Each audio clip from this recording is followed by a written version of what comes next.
Salut à tous, je m'appelle Antoine Caron et je suis heureux de vous accueillir sur cette chaîne dédiée à la pêche. Ici, je partage des astuces sur la pêche, le choix des appâts et des leurres, et j'aide également les débutants. Abonnez-vous pour rester toujours au courant. Et maintenant, passons au sujet du jour. Bonjour à tous.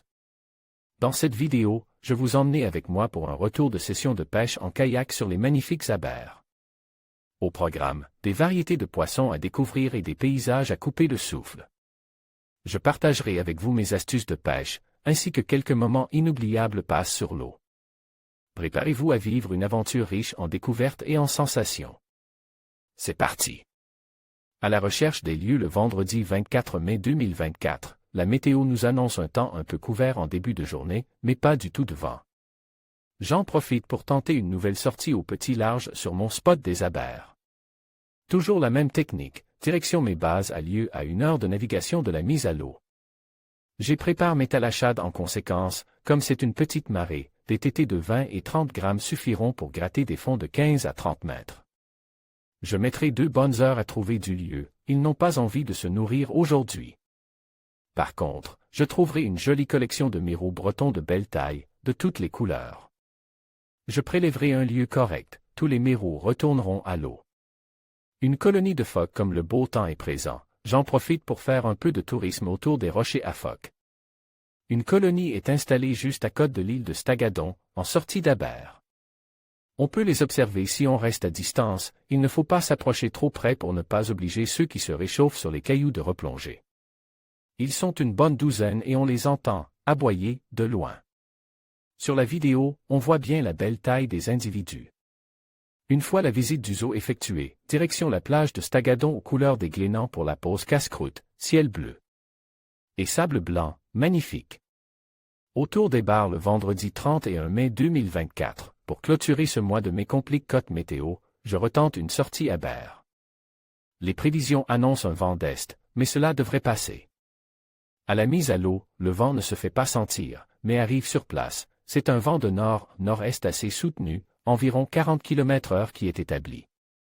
Après 1 heure à essayer de me placer sur mes dérives, je laisse tomber. Les dérives sont trop rapides et j'y laisse 2 montages en accrochant le fond. Il me reste encore du temps sur l'eau alors je décide de rentrer dans l'Abers et de travailler les parcs. Après 1 heure de navigation, je suis sur place. Je trouve les poissons sur les 2 dernières heures de montante. Une bonne douzaine de bars, juste en bordure des dernières tables, comme d'habitude. Uniquement aux poissons nageurs. J'ai commencé avec le 3D Bay Jerkbait en couleur bleue, aucun poisson, puis je suis passe à la couleur imitant un lieu juvénile et là, ça marche. Beaucoup disent que la couleur importe peu, eh bien il y a des fois où il faut trouver la bonne, ce jour-là, les bars me l'ont prouvé. Je prélèverai là aussi un joli bar pour le repas, Ikejim dès la sortie de l'eau, c'est assez facile à faire même en kayak. L'Abers Racache pour conclure cette session, je me trouve une jolie petite plage sur ce qu'on appelle l'île aux Américains pour la pause déjeuner. L'île a été le lieu retenu, dans le cadre de la Première Guerre mondiale, par l'armée américaine, pour l'installation d'une base des hydravions. Un camp a été installé avec 53 officiers, 485 marins et 13 hydravions déployés en vue de faire la surveillance des côtes et d'attaquer les U-boats allemands nombreux dans les parages. 2 cales de mise à l'eau des hydravions ont été construites à cette occasion et des vestiges existent encore aujourd'hui. Cet Abers Racache mérite qu'on s'y arrête, pour de la balade ou de la pêche, c'est vraiment un coin magique. Alors si vous passez dans le coin, arrêtez-vous, vous ne le regretterez pas. En conclusion, cette session de pêche en kayak sur les Abers a été une véritable aventure, riche en découvertes et en variétés. Que vous soyez novice ou passionné, ces eaux offrent un cadre idéal pour explorer la faune marine et profiter de moments inoubliables. N'hésitez pas à vous lancer et à vivre cette expérience unique. Merci de nous avoir accompagnés et à bientôt pour de nouvelles explorations.